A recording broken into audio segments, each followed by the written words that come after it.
Calico on Crypto here. Thanks for tuning in. We're in the first quarter 2025.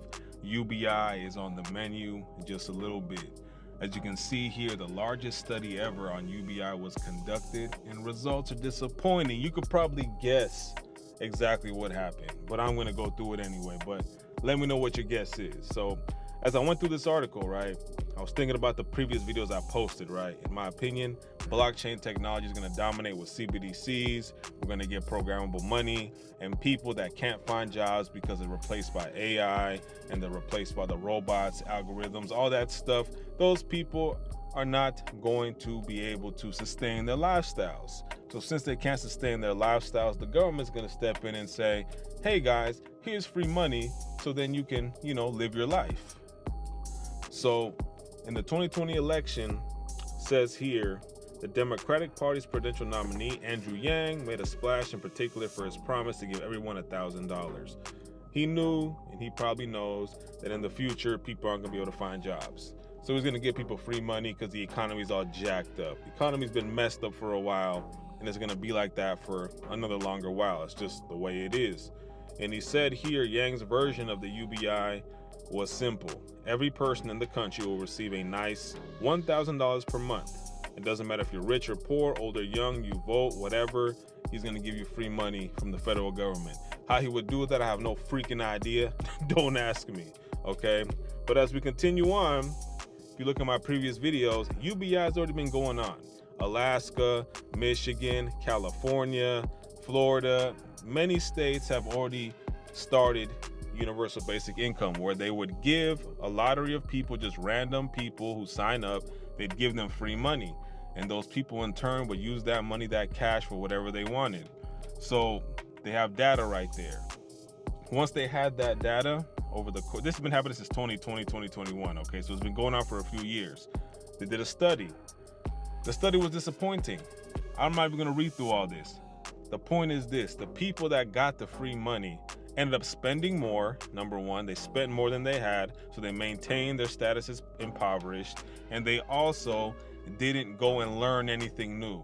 They just took that free money that they got from the government, didn't look for any jobs, didn't do anything new. They just spent that money on whatever they wanted, probably on frivolous things like TVs and drinking out, maybe strip clubs, whatever it was. They just spent the money and they didn't do anything good with it. They didn't even go to school with it. They didn't learn a trade. They probably didn't invest it. They didn't buy any Bitcoin. They did nothing, right? It says here.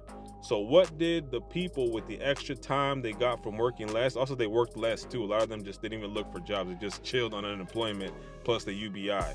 In short, the answer is they relaxed.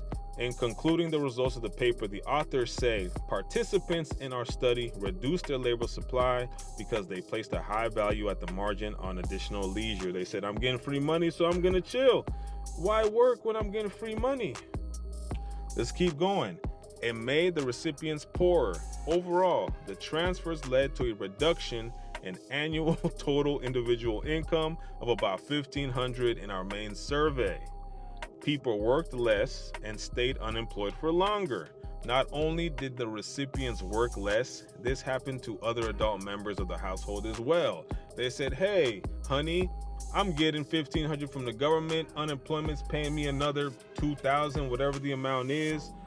You know what? You don't gotta work. Rent is paid. We're getting groceries. Don't even worry about it. You stay on unemployment as well. You see what I'm saying? Lastly, but did people use this time to find a better job? Heck no. Doesn't seem like it. Recipients appear to be more selective in their applications. They put in one application a month probably, aiming for the highest bidder, you know what I'm saying? And also to report that they looked for a job to unemployment, just saying. It says, we do not see much in the way of differences in the types of job participants applied for, and the results do not support any changes in quality of employment. You see what I'm saying? So, UBI, what's gonna happen? In my opinion, this was gonna happen. If UBI ever comes in the future, people are going to be lazier, right? AI is going to do everything. The robots are going to do everything. And then people aren't going to go back to school. They're not going to learn anything. They're just going to get this free money and just live life. Everyone's going to be, living off the government, essentially. So in my opinion, this right here just shows that if AI takes over everything and we get CBDCs, which is inevitable in my opinion, people are going to be lazier, and everyone, not everyone, but most people are going to live off the government. And that's just what it is, man. It's going to be a cycle. It's going to be a cycle the way I see it. But no matter what you think, crypto's here to stay no matter what they say. Get those bags. I'm out of here. That's all I got. Now let's check out what Elon got to say about UBI.